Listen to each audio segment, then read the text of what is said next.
ओम श्री गुरुवे नमः। भ्रम या चक्कर रोग। यह रोग आजकल हमारे नवशिक्षित तरुण स्त्री पुरुषों में बहुतायत प्रचलित हो रहा है। इस रोग के रोगी खड़े होने पर या किसी अन्यान्य प्रकार की तुच्छ शारीरिक चेष्टा करने पर उसके नेत्रों के नीचे अंधकार छा जाता है। कभी कभी ऐसी अवस्था में रोगी चक्कर खाकर गिर भी पड़ता है।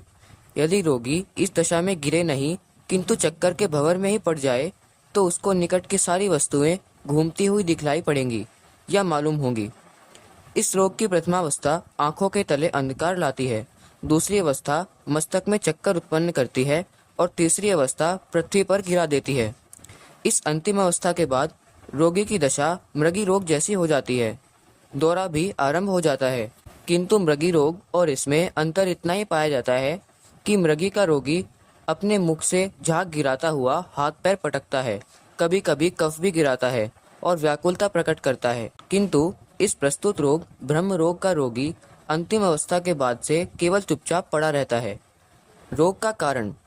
यह रोग प्राय सिर की कमजोरी के कारण उत्पन्न होता है।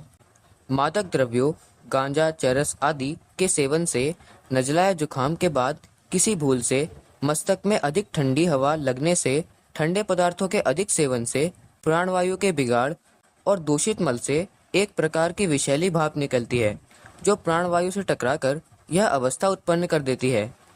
पित्त की अधिकता से, गर्मागर्म भोजन से और अधिक स्त्री प्रसंग करने से भी यह रोग पैदा हो जाता है। रोग का स्वरूप और चिकित्सा। यदि कमजोरी, मादक द्रव्य या शीत के कारण यह रोग उत्पन्न हो तो इसकी आरंभिक अवस्था में कानों में गुनगुनाहट, पेशाब में झागों का होना, वपोटे फड़कना आदि भी लक्षण होते हैं। ऐसी अवस्था में सोना कम कर देना चाहिए। 6 घंटे से अधिक नहीं सोना चाहिए। व्यायाम करना चाहिए। ठंडी और अजीर्ण उत्पन्न करने वाली भारी वस्तुओं को नहीं खाना चाहिए। गुलबन फशा, कासनी के बीज और सौंफ, 7-7 मासे मुनक्का, 9 नग और गांव जवा 5 मासे, इन सबको रात्रि के समय गर्म पानी में भिगोकर तथा प्रातःकाल छानकर पीवे। यदि यह रोग दूषित मल के कारण उत्पन्न होता है तो रोगी का चित्त हर समय चिंतावस्था में रहता है, चुपचाप बैठे रहना अधिक पसंद करता है। भयावने और झगड़ालू विचार उत्पन्न होते हैं, बुरे स्वप्न दिखाई देते हैं, निद्रा बहुत कम आती है, कुपच होता है और अंधकार से भय मालूम पड़ता है। ऐसी अवस्था में समयानुकूल साधारण जुलाब लेना चाहिए। अजीर्ण पैदा करने वाले तथा मल संचय करने वाले पदार्थ जैसे शकरकंद, अरवी, लहसुन, प्याज, चने की दाल आदि नहीं खानी चाहिए। पित्त पापड़ा, चरायता, सौंफ और गुलाब के फूल, 7-7 मासे मुनक्का, 9 नग, ये सब 5 से 6 तोले जल में कुछ जोश देकर वह छान कर तथा उसमें शरबत वनपशा 5 तोले मिलाकर आधा प्रातः और आधा सायंकाल में पीवें।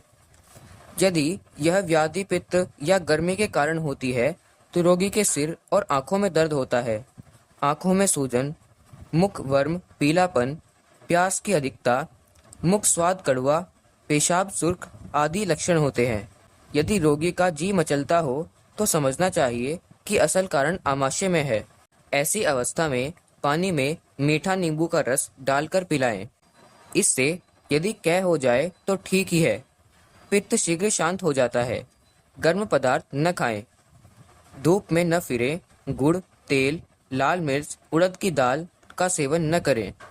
शारीरिक तथा मानसिक विशेष परिश्रम नहीं करना चाहिए। इस पर कासनी बीज, खतनी बीज, गुलबन फशा, नीम की कोपल, नीलोफर और पित्त पापड़ा 7-7 मासे, उन्नाव 5 दाने, आलू बुखारा और 5 नग, इनको रात्रि के समय गर्म जल में भिगोकर प्रातः छानकर तथा उसमें शरबत नीलोफर 2 तोला मिलाकर सेवन करें और श्वेत चंदन को गुलाब जल में घिसकर कनपटी पर लेप करें। यदि अधिक प्रसंग के कारण यह विकार हुआ हो तथा कुछ प्रमेह की भी शिकायत हो तो किसी सद्वैद्य द्वारा परीक्षा कराकर प्रमेह नाशक उपचार करें। ध्यान रहे, वीर्यपात की अधिकता सैकड़ों रोगों की जड़ है।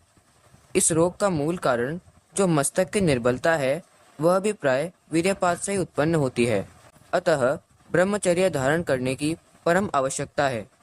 पुस्तक जीवेम शरदा शतम, अध्याय 1, पृष्ठ 79 व 80। धन्यवाद। ओम शांति।